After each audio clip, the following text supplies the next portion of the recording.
So hi everybody, before we're going to start, I want us all to take a big inhale through our lungs and appreciate this remarkable organ of the body. So today I'm going to share with you some results about aerosol deposition within the lungs. Before that, I need to make you kind of an expert on lungs in a few minutes. So my best analogy for the lungs is an upside down tree.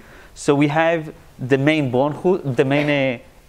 trunket of the tree, which is the trachea, and this branching out to the small bronchioles and the bronchioles, and then you get to the smallest unit of the tree, which is the leaf, the alveoli, sac of air that inflate and inflate and play a role with the oxygen and carbon dioxide exchange in the human body. And one of the most famous facts about the lungs is that if I'm going to open all the alveoli sacs and present their area, it's going to be approximately a tennis court with a blood interaction of approximately a glass of wine, 150 milliliter. So mostly when you think about drug delivery to the body, you consider injection and through the digestive system, but how often do you thought about inhalation as a method? And this gives us a lot of advantages. If I consider local deposition inside the lungs to treat local diseases such as asthma or COPD, so this is a very fast. You just enter the body to the open door like oxygen, and this is very fast, approximately 2 seconds, 4 seconds, and you reach to the destination. If you want to treat globally, systemically through the blood, using the alveoli, like Afrezza do inhaled insulin, they got also a lot of benefits. For example, you don't go through the liver, you bypass it and less degraded of the medicine. And also it's highly dispersed. After the lungs, it's reached to the heart and dispersed to all the body versus injection, which is really localized. So this was the motivation and background. And right now, let's talk a little bit more about aerosols. So the most property that's being discussed in the literature about deposition in the lungs is the size, and different size particles affect different deposition. For example, if you want to target the alveoli, and for different size, you see that the maximum peak is around 50% for very, very small particles. If you want to target the bronchioles for a localized diseases, the efficiency is lower, but most of the medicine, because of evolutionary perspective to protect the body, is stuck mainly in the upper airway, in the mouth and throat. And you look at this and you see, okay, the efficiency is bad, but not that bad. But actually the picture is worse than that, because off-the-shelf inhalers cannot produce these small sizes. So this is the efficiency inside the lungs when you're thinking of medicine.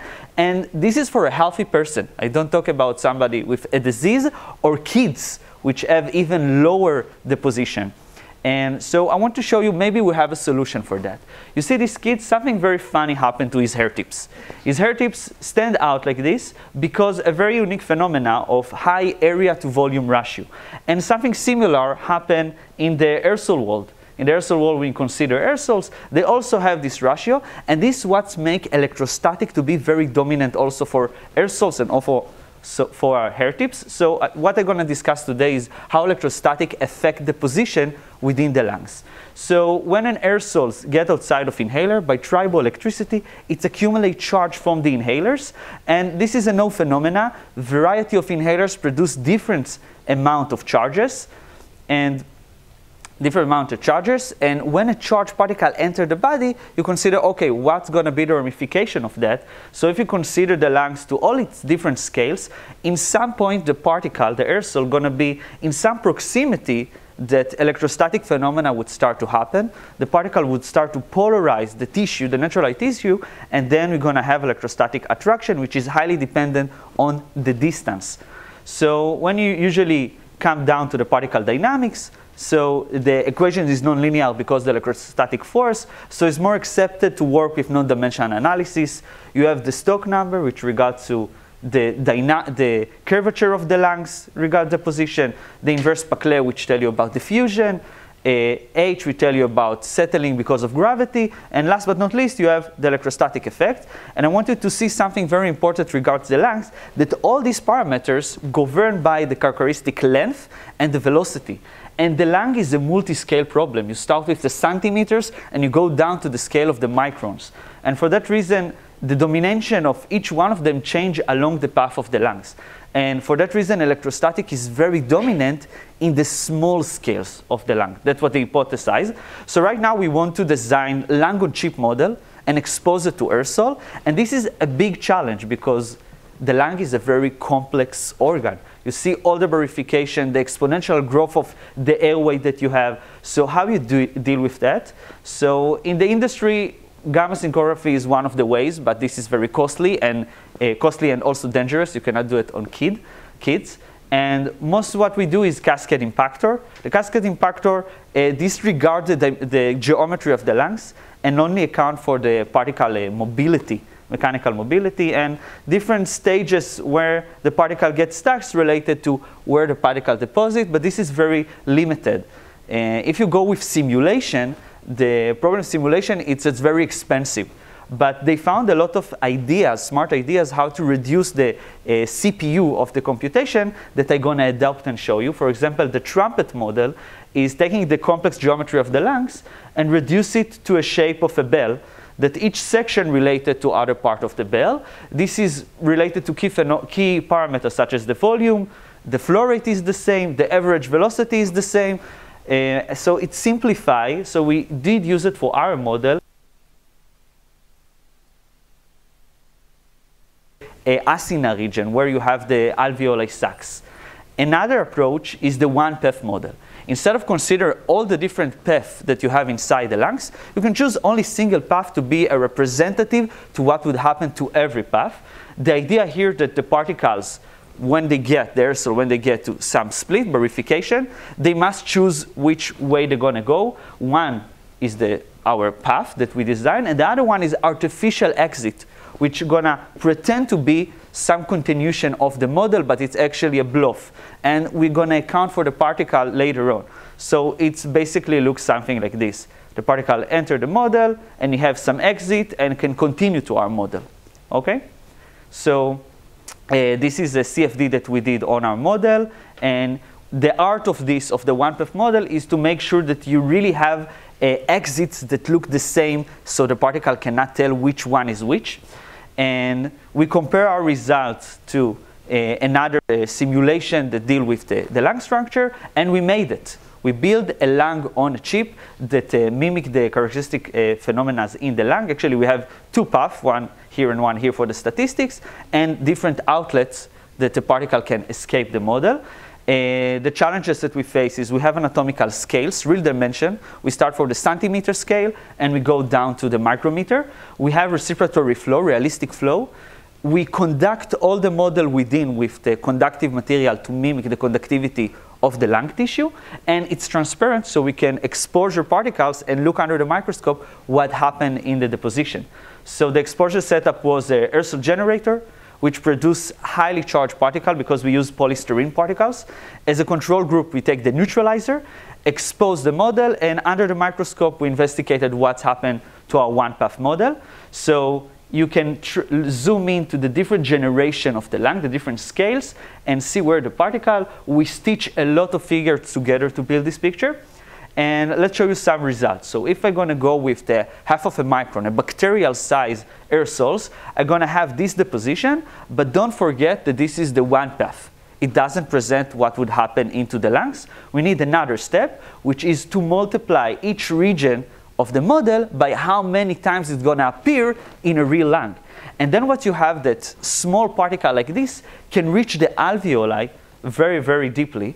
And if I'm going to compare this to the meta-analysis that I showed you before, and we're going to zoom into the half of the micron, we're going to see that the deposition ratio is 50% to the head, 40 and 10. Of course, in our model, we excluded the head for simplicity, and we should expect 80 and 20. And indeed, in our model, it's matched the same results. So this gave us some verification to the model.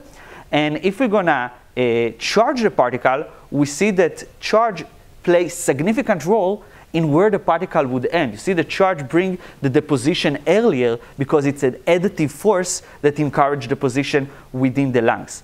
If I'm going to take 0.2 micron, a smaller particle, which is governed by diffusion, versus half of micron, which is convection, when I charge the particle, I see that a lot of the particle concentrated in the terminal bronchioles. And this region is related to COPD or asthma versus emphysema, which can more related to the neutralized. So what is the take-home message that I want to share with you? Mostly when I go to aerosol conference, especially in the lungs, there's a lot of discussion about the aerosol size, which is very important. But you can see here in this study that if you also take care of the charge of the aerosol and add it to the regulation, you can fine-tune your aerosol to direct to specific region in the lungs, which related to which disease you want to treat. And that's all. That's our presentation. I want to thanks to my lab in the biofluids faculty for helping me with that. And if you have any question, I would like to address them.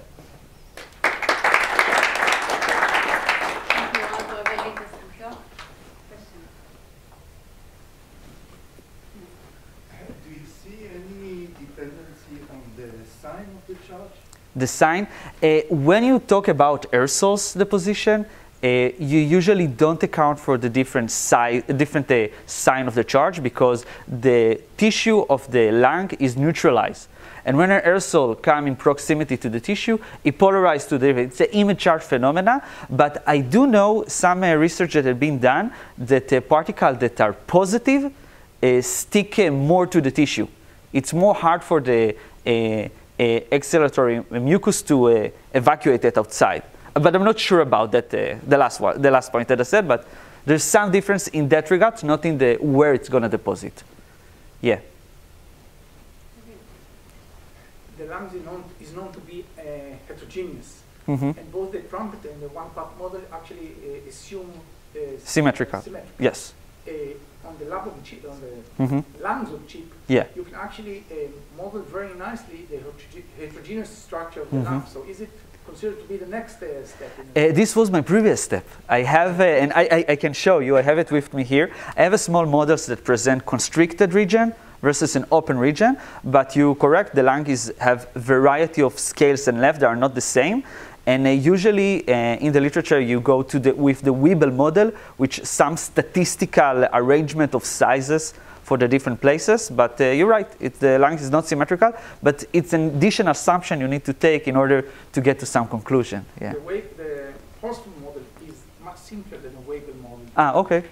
Mathematically. Yeah, yeah.